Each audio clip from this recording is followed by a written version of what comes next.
Live from WFSB, Connecticut's first choice for news. This is Channel 3 Eyewitness News at 6.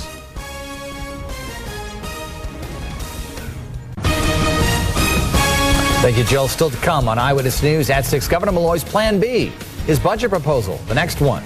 Cities and towns would take a bigger hit, some in the millions. And what happens if Governor Malloy does not get the $1.5 billion in tax cuts from state workers?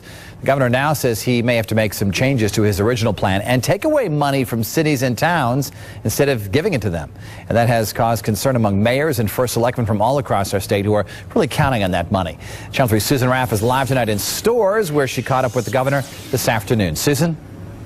Dennis, I would say up until now, Governor Malloy seemed almost confident that he was going to be able to get $1.5 billion in cuts from state workers, or at least much of it. But now that confidence almost seems to be eroding, and he's come up with what you would call a backup plan, Plan B.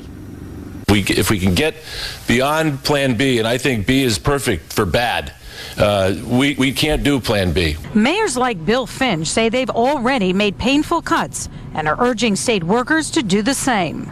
If state workers don't take the same sacrifice that municipal workers done, then we have a huge problem. If Governor Malloy does not get the $1.5 billion in cuts from state workers, he says he will be forced to look elsewhere and could slash state funding for cities and towns. If we don't get agreements with state workers, I'm not going to raise taxes more than we've previously announced, and there'll have to be additional cuts, and everything's on the table. I would imagine it's somewhat of a scare tactic and unlikely to be moved forward as it's been presented to us. It could pit local towns against state employees. Take the town of Portland, which could lose over $1.5 million in state aid.